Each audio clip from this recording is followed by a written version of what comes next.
Cette conférence va maintenant être enregistrée. Bonjour à toutes et tous, bienvenue dans ce webinaire de présentation des évolutions des standards de chaîne de contrôle et d'usage des marques à destination des entreprises françaises et belges francophones. Comme vous l'avez entendu, cette session sera enregistrée. Je suis Geoffroy Guerre, donc je suis responsable technique à PEFC France et je suis aujourd'hui accompagné de mon collègue de PEFC Belgium que je vais laisser se présenter. Merci Geoffroy, bien bonjour à toutes et à tous. Alors effectivement, je suis responsable, je m'appelle Bernard Buntings, responsable de la chaîne de contrôle pour le marché belge. Et c'est vrai que voilà, c'était l'idée d'un peu présenter ensemble ces standards puisqu'ils ont une dimension internationale et que nous avons le plaisir de parler la même langue. Donc voilà, d'une pierre deux coups. Bien voilà, donc peut-être pour commencer en introduction, parler voilà, l'agenda. Donc nous allons voir un peu le contexte dans lequel s'inscrivent cette transition des standards, et puis ensuite un premier module dédié réellement aux standards de la chaîne de contrôle, les 2002-2020, et un second module dédié lui vraiment à l'usage de la marque PEFC, le 2001-2020. Alors, on aura évidemment l'occasion de poser les questions à la suite de cette présentation. Hein. Donc, on laissera un espace dans le Q&A où on pourra répondre aux questions éventuelles. Oui, Geoffroy, tu peux passer au prochain slide. Alors, donc, 3 standards soumis à révision qui ont fait l'objet de la révision en 2020. Le premier, c'est effectivement l'usage des marques PUFC, le logo que vous utilisez dans le cadre des produits certifiés. Ensuite, les standards dédiés réellement à vous en tant qu'entreprise certifiée chaîne de contrôle, les produits forestiers et à base de bois, et les standards 2003-2020 qui, eux, concernent les exigences pour les organismes certificateurs qui opèrent et les audits au sein de vos entreprises. Donc, 3 transitions, 3 standards. Dans la transition vers les nouvelles versions, donc au niveau du timing, de l'agenda, les entreprises, la transition s'opère jusqu'au 14 août 2022. C'est effectivement la date limite pour passer un audit sur la version 2013 de la norme. Bien entendu, votre entreprise peut être soumise à un audit déjà aux normes 2020 avant le 14 août 2022. Simplement, à partir du 14 août 2022, ce sera vraiment à la date limite. Au-delà de ça, les organismes certificateurs auront l'obligation d'auditer votre entreprise selon les normes 2001 et 2002-2020. Il y aura cette période de 1 an jusqu'en 2023 où elles auront, les organismes certificateurs et votre entreprise auront cette période de 1 an pour se conformer et se certifier sur la version 2020. Et c'est effectivement l'organisme certificateur qui viendra vers vous et qui vous informera de la date de votre audit. Alors, au niveau du premier module, peut-être, on va définir ici les principales évolutions hein, donc, du standard de chaîne de contrôle. On en énumère 5. Donc ici, je te laisse passer le slide suivant. Donc peut-être avant tout signaler que la structure a été revisitée. Si vous avez déjà été voir le nouveau standard 2002-2020, vous verrez qu'il y a moins peut-être de sous-chapitres ou vraiment de sub-chapitres, ça peut être clarifié à ce niveau-là. Certains aspects qui arrivent, la hiérarchie des différents postes a été modifiée, donc c'est vraiment pour offrir davantage de clarté aux lecteurs des standards. Alors au niveau vraiment de ces 5 gros changements, le premier c'est vraiment au niveau de la vérification du statut des fournisseurs. Vous aurez vu qu'il y a une nouvelle base de données en ligne PEFC. Donc cette base de données, on le verra par la suite, est vraiment un outil qui fait office maintenant dans le cadre des audits pour les pièces justificatives. On a ensuite une clarification au niveau des méthodes de la chaîne de contrôle.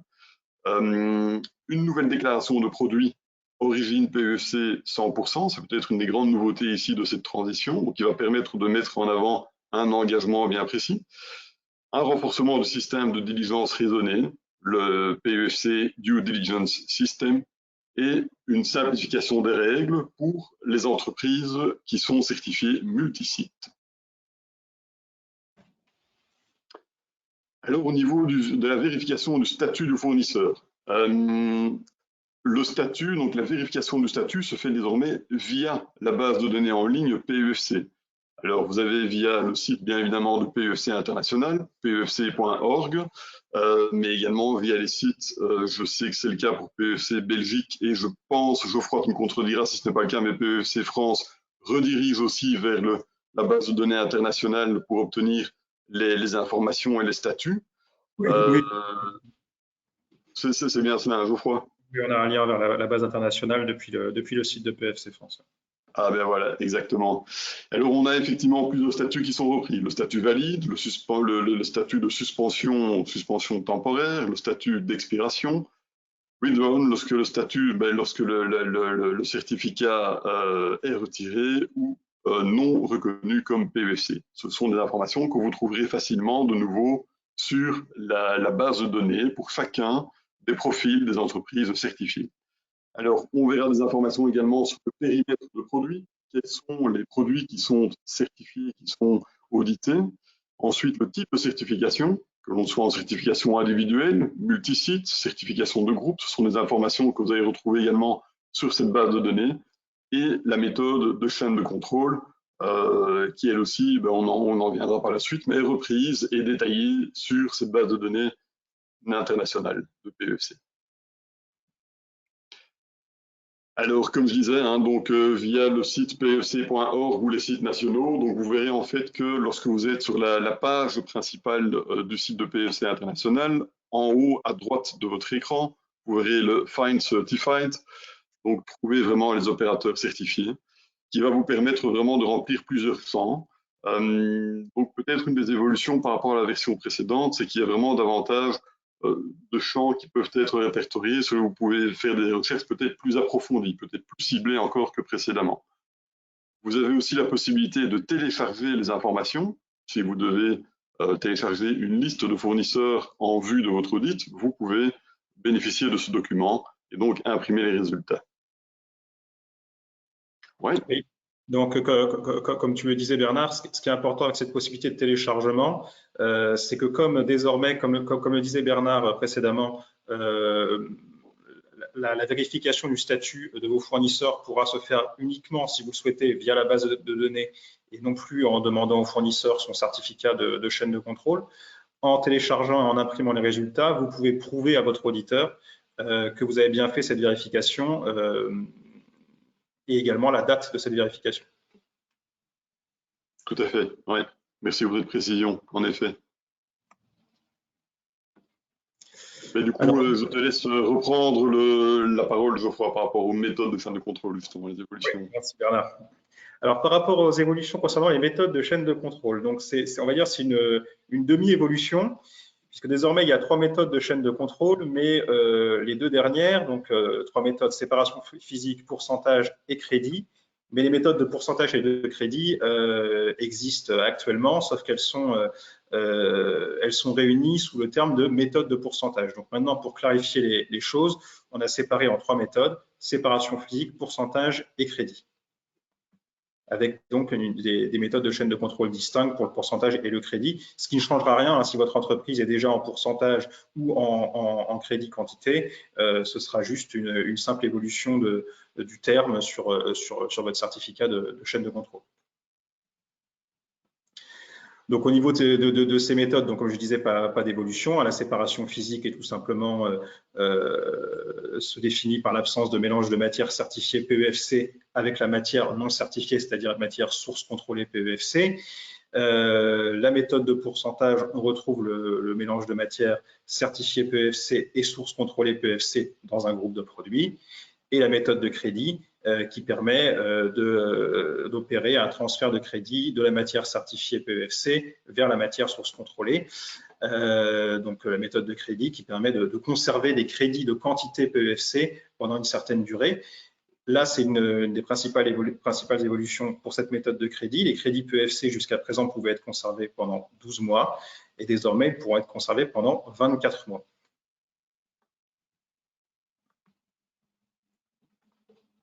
Alors, au niveau des groupes de produits, donc ce qu'on appelle les groupes de produits désormais dans la nouvelle norme, c'est ce que précédemment on appelait les lots. Donc, il n'y a pas de réel changement de la définition de ces lots ou groupes de produits, mais aujourd'hui on emploie ce terme de groupe de produits qui est plus précis. Cette exigence de définir des groupes de produits, actuellement, elle n'était exigée qu'en méthode de pourcentage ou de crédit. Désormais, elle va être requise pour l'ensemble des méthodes, séparation physique y compris, ce qui ne change finalement pas grand-chose, puisque de toute façon, une entreprise qui est en séparation physique sépare déjà d'une certaine manière, en tout cas dans son suivi, que ce soit dans son suivi comptable ou même dans ses stocks, les produits par grands groupes.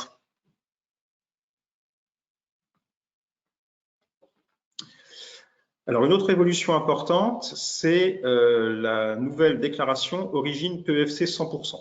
Alors, cette nouvelle déclaration origine PEFC 100% va permettre de valoriser des produits composés à 100% de matières certifiées PEFC.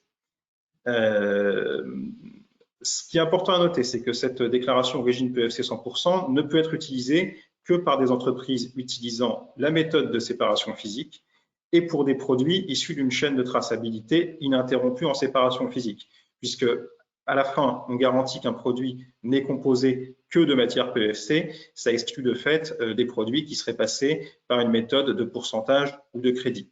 Alors, bien évidemment,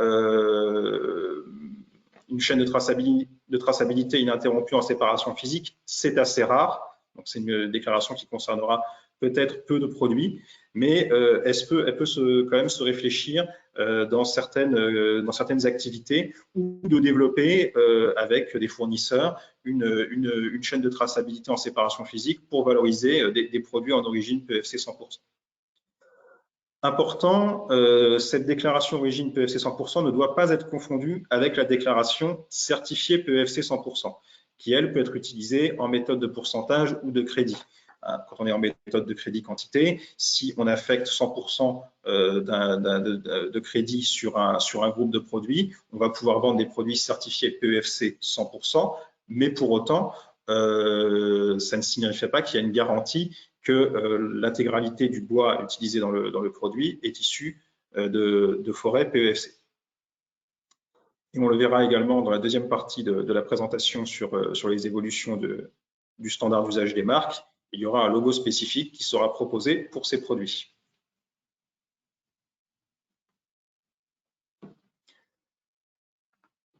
Autre évolution importante qui pour autant aura un impact limité pour la majorité des entreprises, c'est les évolutions sur le système de diligence raisonnée PEFC, donc le PEFC DDS. Donc ce PEFC DDS, vous le connaissez, il est en place logiquement dans l'ensemble de vos entreprises. C'est le mécanisme qui permet d'éviter qu'entrent dans l'entreprise des matières provenant de sources controversées. Donc, c'est un système qui est fondé sur le risque et qui permet d'offrir une crédibilité et transparence à la chaîne de contrôle PEFC en garantissant, même quand rentre dans l'entreprise des bois qui ne sont pas certifiés, qu'à minima, ils ne sont pas issus de ces sources controversées. Donc, ce qui est nouveau, c'est qu'on va avoir une hausse des exigences en conformité, donc en particulier avec le règlement bois de l'Union européenne. Ce PEFC DDS, il a été conçu par PEFC pour intégrer les exigences du RBUE, mais également d'autres législations internationales ou régionales concernant les flux de bois.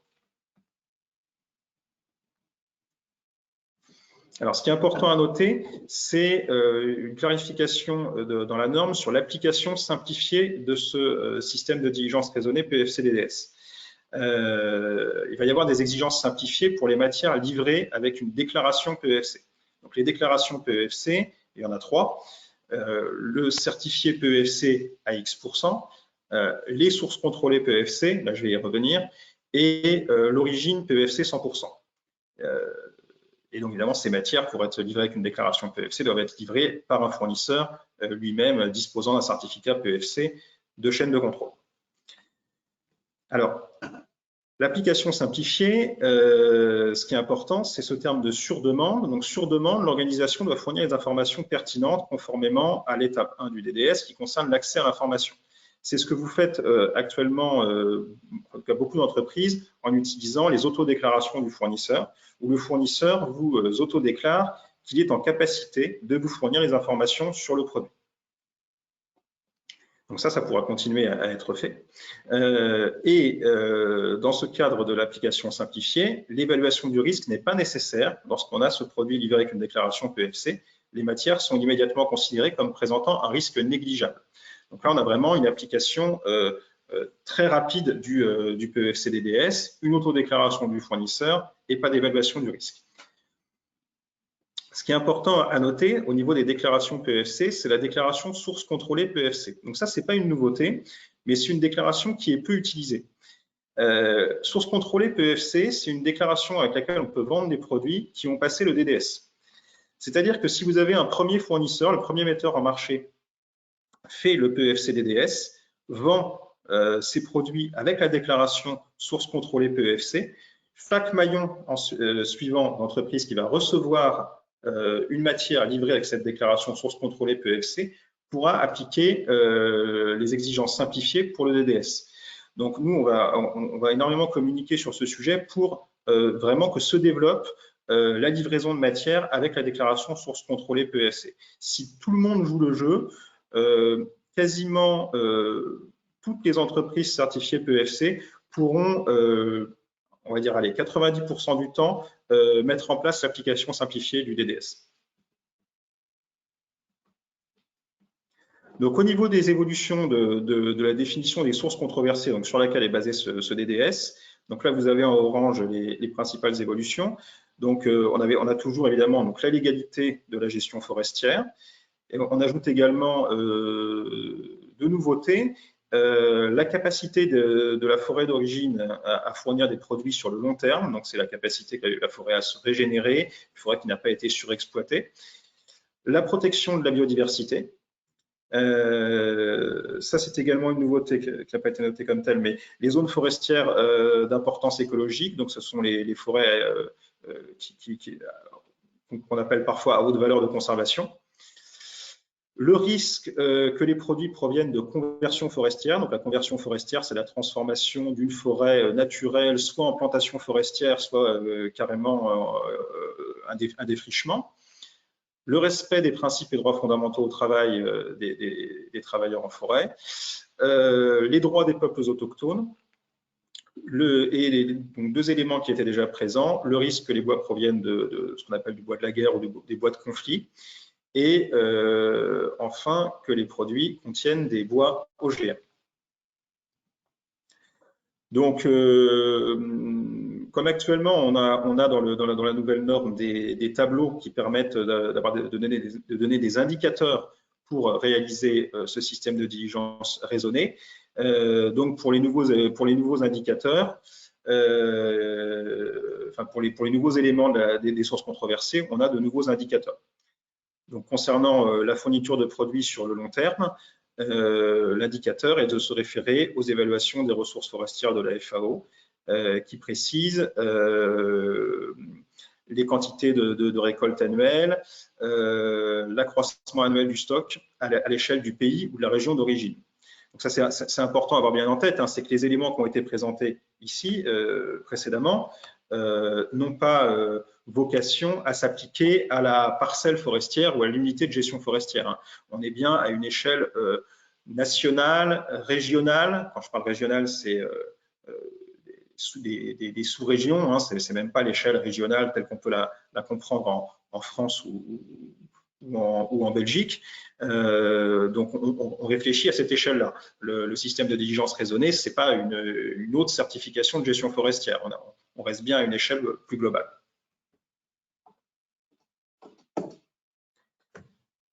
Donc, au niveau de la biodiversité et des zones forestières d'importance écologique, l'indicateur est de se référer à l'indice de performance environnementale pour l'indice biodiversité et habitat du pays.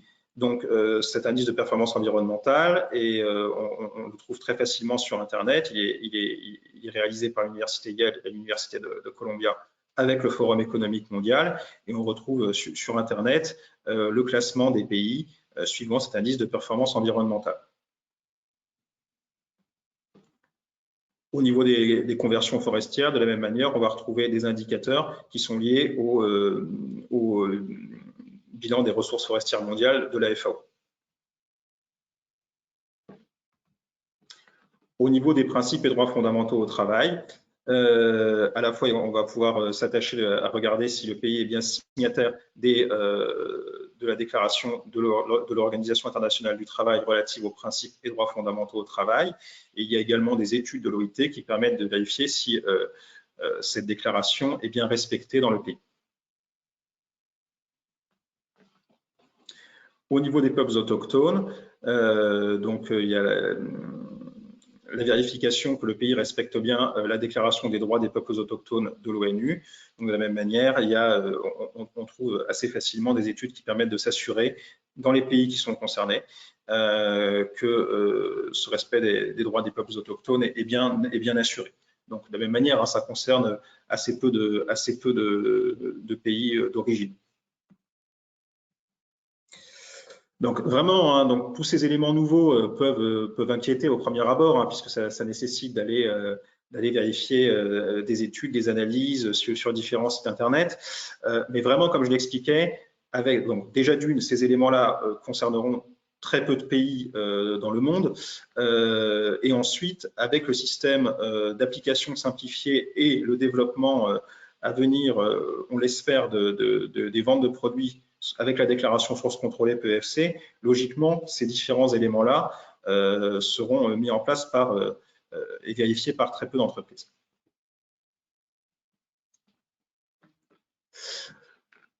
D'autres évolutions qui concernent les entreprises en multisite, avec d'abord des nouvelles règles d'audit interne. Donc ça, c'était une forte demande des entreprises en multisite de simplifier un petit peu ces règles d'audit interne. Donc on retrouve toujours une exigence d'un audit interne avant l'audit de l'organisme certificateur et ensuite un audit interne annuel. Ce qui est possible aujourd'hui, c'est que l'audit des sites et du bureau central se fasse sur site ou à distance quand cela est faisable. Alors quand cela est faisable, c'est assez flou, donc ce sera à l'organisme certificateur de définir s'il considère que cela est faisable. Logiquement, ça pourra concerner tous les sites qui n'ont pas de stock de matières premières. Et donc, par exemple, tout ce qui va être bureaux commerciaux d'une entreprise pourront être audités sans difficulté à distance. Pareil pour l'audit de tout nouveau site. Donc, si un site arrive dans le multisite en cours de certification, cela pourra se faire sur site ou à distance.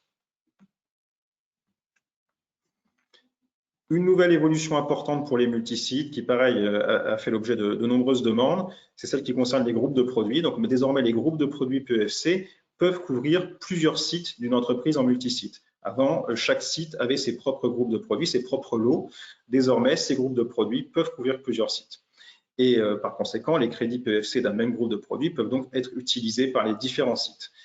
Ce qui va grandement simplifier les choses pour les entreprises en multisite qui ont on va dire des sites très intégrés avec chacun une responsabilité différente dans la production. Alors, nous allons passer au deuxième module qui concerne les principales évolutions du standard d'utilisation des marques PEFC. Et Bernard, je te redonne la parole. Merci Geoffroy. Alors effectivement, c'est le deuxième grand volet. Donc peut-être pour commencer un peu au niveau du PEFC Council, donc il est propriétaire des deux marques. Donc comme vous voyez ici, la marque des initiales et également la marque figurative avec les initiales. Peut-être, voilà, ce sont des marques qui sont déposées dans le monde entier. Peut-être le gros changement au niveau graphique, s'il en est réellement la disparition de ce petit TM, donc sans symbole R ou TM. Vous connaissiez jusqu'ici le logo PEFC avec les petites initiales TM placées en haut à droite des 4 initiales. Donc celle-ci, dès lors que vous êtes certifié avec les standards, les nouveaux standards 2001-2020, vous ne devrez plus utiliser ces petites initiales. Alors pour être utilisé, les organisations doivent détenir une licence valide. Peut-être aussi rappeler que la licence, évidemment, c'est autre chose que le certificat. Donc certificat qui est octroyé par votre organisme certificateur. La licence PEFC le sera par respectivement PEFC France ou PEFC Belgique. Oui.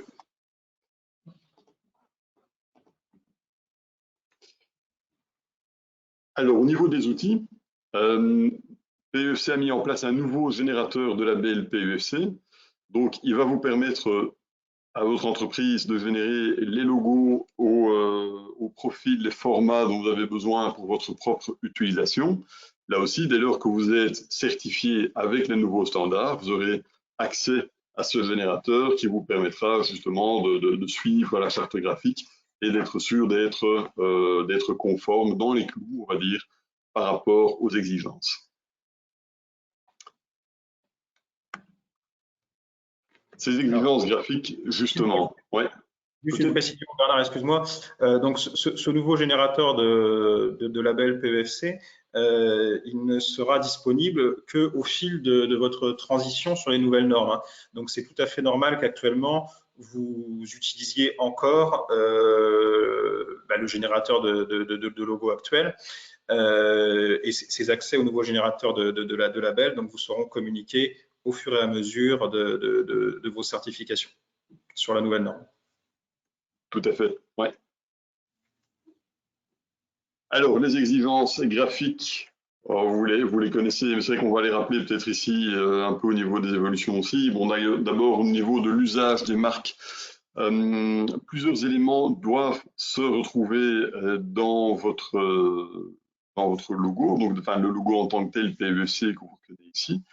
Le numéro de la licence PEFC, donc de nouveau, qui est ce numéro qui est octroyé par votre organisme PEFC France ou PEFC Belgique, ce n'est donc pas le numéro de certificat, le nom de la marque, le message du label, dans la langue de votre choix, et également la référence au site internet qui peut très bien être pefc.org comme pefc.be ou la référence au site français si nécessaire. Et là, à nouveau, donc on insiste, la marque ne doit pas être utilisée avec les symboles R ou TM, donc simplification du logo à ce niveau-là. Oui. Alors, une précision pour les entreprises françaises. Donc, en France, on a depuis plusieurs années une exception dans l'usage du logo, donc qui est purement française. On n'a pas la mention PEFC/ à côté du numéro de licence, c'est-à-dire qu'on a directement 10, 31 ou 32 et le numéro et votre numéro de licence PEFC. Donc ça restera bien comme ça, même avec la nouvelle version pour les entreprises françaises. Ouais, tout à fait. Alors, les exigences au niveau des couleurs, là aussi, vous serez donc guidé à travers les standards, le guide, et à travers le guide graphique également. Il y a bien entendu des couleurs par souci de cohérence qui doivent être respectées.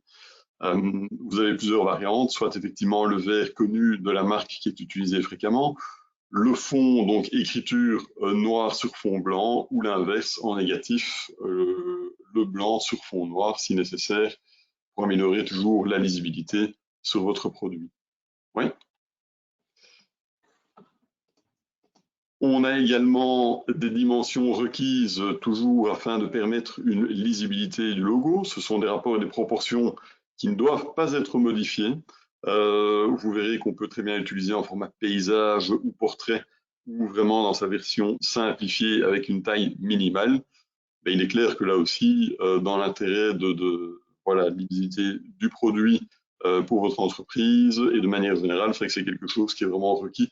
Là aussi, ces proportions sont définies telles quelles dans les chartes graphiques.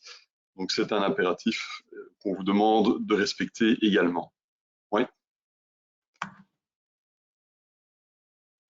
Au niveau de l'emplacement du logo par rapport à un fond, il y a ce qu'on appelle l'espace de protection environnement. Donc, vous verrez que c'est en fait la hauteur des initiales, donc PEFC, qui doit être respectée tout autour sur le périmètre du logo.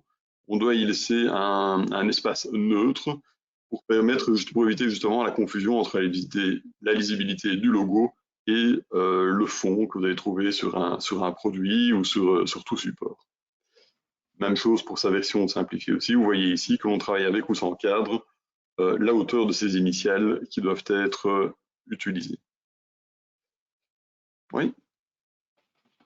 Je te repasse la parole, Geoffroy, pour les exigences techniques. Oui, merci Bernard. Donc, ce qui est important sur les éléments qui viennent d'être dits, sur les tailles de logo, c'est que jusqu'à présent, chaque pays membre de PEFC avait un petit peu ses propres chartes graphiques. Donc, on avait par exemple des exigences de taille un peu différentes.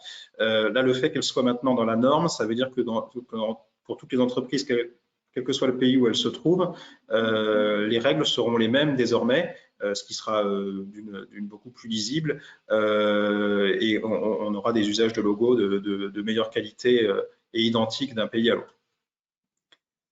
Donc, au niveau des exigences techniques, donc on retrouve évidemment donc, dans ce qu'on appelle l'usage on product, donc l'usage sur le produit ou en relation avec le produit, en communication sur le produit.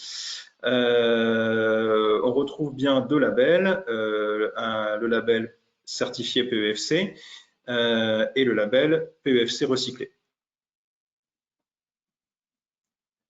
Au niveau du label certifié PEFC, une importante évolution, c'est celle qui concerne le contenu maximum de matière recyclée. Jusqu'à maintenant, donc on retrouve le même contenu de matière minimum de matière certifiée, qui est donc de 70%.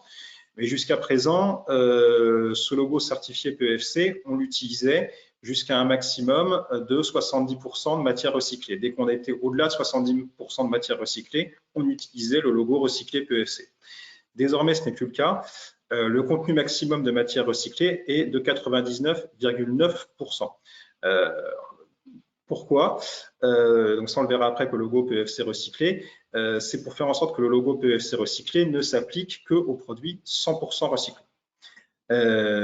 Donc, par conséquent, a été ajouté dans ce logo, dans ce label certifié PEFC, dans la phrase d'accompagnement, ce produit est issu de forêts gérées durablement, de sources recyclées et contrôlées. Alors, bien évidemment, il y aura toujours la possibilité, si on a un produit qui ne contient pas de matière recyclée, de supprimer la mention des sources recyclées dans le message du label. Donc voilà, si aucune matière recyclée, on supprime la mention recyclée. Et là, c'est l'évolution également qui est liée à la nouvelle déclaration origine PEFC 100%. Là, vous avez ce même logo PEFC certifié PEFC avec la mention « Ce produit est issu de forêts gérées durablement » sans mention des sources contrôlées. Puisque là, comme on a uniquement les produits issus de forêts certifiées, non pas de sources contrôlées, on enlève cette mention.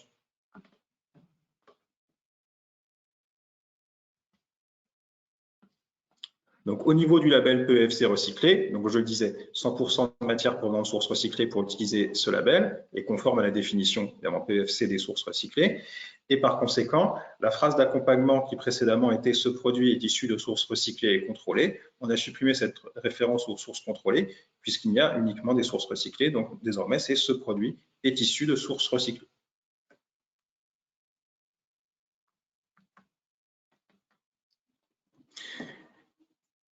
Une évolution, alors qui n'en est pas vraiment une, mais du coup qui sera mieux mise en œuvre dans le nouveau générateur de label, qui concerne le produit auquel le label fait référence. Donc ce produit doit être clairement identifié. Donc dans le message du label, on peut remplacer ce produit par le nom du produit certifié ou de la matière certifiée incluse. Donc là, vous avez un exemple avec cette table est issue de forêts gérées durablement et de sources contrôlées. Mais on peut même imaginer également, à la place de cette table, mettre le nom commercial du produit. Si vous avez un produit qui a un nom spécifique, une dénomination commerciale dans votre entreprise, ça pourra tout à fait être intégré à la place de ce produit dans le label certifié PEFC pour vraiment donner une bonne une clarté pour le consommateur. Donc ça, c'est vraiment un élément sur lequel on va être beaucoup plus regardant désormais, la référence au produit clairement identifié. Si je reprends l'exemple qui est présenté avec cette table, imaginons qu'on a une table qui est livrée dans un carton et qu'on a dessus un logo qui serait « ce produit est issu de forêts gérées durablement ». Le consommateur ne peut pas savoir si le terme « ce produit » se rapporte au carton d'emballage ou à la table en bois qui serait dedans. Si on met ce logo, cette table, ce sera très clair pour le consommateur qu'il s'agit de la table. Si on met ce packaging, cet emballage, ce sera très clair également qu'il s'agit du carton.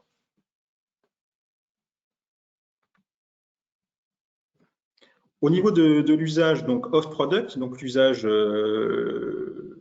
des fins de communication, donc on retrouve toujours la même chose, utilisation sur des produits non commerciaux qui est autorisée, s'il y a clarté dans l'usage, le message de label qui est bien inclus, et on a également les mêmes exigences pour les initiales si vous utilisez uniquement les initiales sans le label complet. Ce qui est intéressant, c'est qu'on propose désormais des nouveaux messages de labels promotionnels alternatifs. Donc jusqu'ici, le seul message était promouvoir la gestion durable de la forêt. Désormais, vous aurez la possibilité d'utiliser tous ces messages qui peuvent amener une plus grande clarté pour le lecteur, pour le consommateur, pour la personne qui va consulter par exemple votre site internet. Donc on pourra intégrer dans le logo le nom de l'entreprise avec par exemple des mentions du type le nom de l'entreprise dispose d'une chaîne de contrôle certifiée PEFC ou par nos approvisionnements certifiés PEFC, nous soutenons la gestion forestière durable au niveau mondial. Où le logo PEFC sur nos produits atteste que les bois, papier, emballages que nous utilisons sont issus de forêts gérées durablement, de sources recyclées et contrôlées. Voilà, donc ça permettra vraiment d'avoir des messages de communication beaucoup plus clairs pour vos partenaires, pour vos clients et vos consommateurs. Je me permets peut-être d'intervenir ici, Geoffroy, pour préciser que pour les entreprises belges, il y aura la possibilité, bien évidemment, d'avoir ces déclarations en français, mais aussi en néerlandais, puisque c'est qu'ici, pays bilingue oblige, on va vraiment travailler sur les deux langues. Donc, l'ensemble des claims, des déclarations, des textes et des produits qui peuvent être utilisés dans le cadre de ce nouveau générateur de logos seront bel et bien traduits pour les entreprises.